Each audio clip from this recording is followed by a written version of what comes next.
Hello hi అండి నమస్తే welcome back to mummies kitchen. ఇవాల్టి రెసిపీ వచ్చేసి simple and tasty curry prepare చేసి చూపిస్తున్నానండి. శనగపప్పుతో కొబ్బరి వేసి ప్రిపేర్ చేస్తున్నానండి. కర్రీ చాలా బాగుంటుంది. కూరగాయలు ఏమీ లేనప్పుడు ఇలా ఒక్కసారి ట్రై చేసి చూడండి. ఈ టేస్టీ కర్రీని ఇప్పుడు ఎలా ప్రిపేర్ చేసుకోవాలో చూద్దాం. ముందుగా స్టవ్ వెలిగించుకుని బాండీ పెట్టుకుని 2 స్పూన్స్ వరకు ఆయిల్ వేసుకుందాము. నేను ఇక్కడ మట్టి గిన్నెను యూస్ చేస్తున్నానండి. టేస్ట్ చాలా బాగుంటుంది ఇందులో వండితే. ఆయిల్ హీట్ ఎక్కిన తర్వాత చిన్న కప్పు వరకు ఉల్లిపాయలు వేసుకుందామండి. నేను ఇక్కడ మీడియం సైజు ఉన్న 2 ఉల్లిపాయలు తీసుకుని కట్ చేసుకున్నాను సన్నగా. ఇప్పుడు ఇందులో 1/2 టీ స్పూన్ వరకు సాల్ట్ వేసుకుందాము. ఈ ఉల్లిపాయ ముక్కలు చక్కగా వేగేంత వరకు వేయించుకుందాము.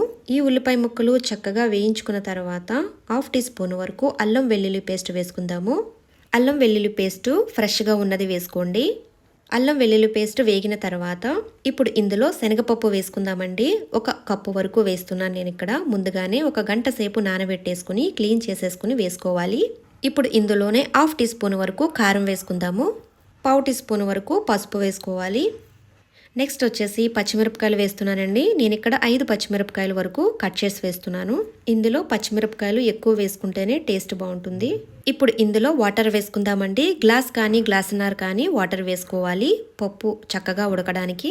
ఇదే కూరని కుక్కర్లోనైనా ప్రిపేర్ చేసుకోవచ్చు, తొందరగా అయిపోతుంది. స్టవ్ వచ్చేసి లో ఫ్లేమ్లో పెట్టుకుని కుక్ చేసుకోవాలండి 10 మినిట్స్. ఇప్పుడు మూత పెట్టేసుకుందాము. 10 మినిట్స్ తర్వాత కుక్ అయిందో లేదో ఇప్పుడు చెక్ చేద్దాము. శనగపప్పు వచ్చేసి పలుకుగా ఉండాలండి, మరీ ఎక్కువ కుక్ చేయకూడదు. చూసారు కదా, ఇలా కుక్ చేసుకుంటే సరిపోతుంది. ఇప్పుడు ఇందులో పచ్చి కొబ్బరి వేసుకోవాలండి. 1 కప్పు వరకు వేస్తున్నాను. కొబ్బరికాయ 1/2 చెక్క వరకు వేస్తే సరిపోతుంది. కొబ్బరి వేసి ఇలా మిక్స్ చేసుకున్న తర్వాత మరో 1 మినిట్ వరకు కుక్ చేసుకుందాము. ఇందులో వేరే మసాలాలు ఏమీ వేయవలసిన అవసరం లేదండి, ఇలానే బాగుంటుంది టేస్ట్. ఇప్పుడు కర్రీ రెడీ అయిపోయిందండి. ఒక బౌల్లోకి తీసేసుకుని తాలింపు వేసుకుందాము. చివరిగా కొత్తిమీర వేసుకుందాము. ఇప్పుడు స్టవ్ వెలిగించుకుని ప్యాన్ పెట్టుకుని 1 స్పూన్ వరకు ఆయిల్ వేసుకుందాము.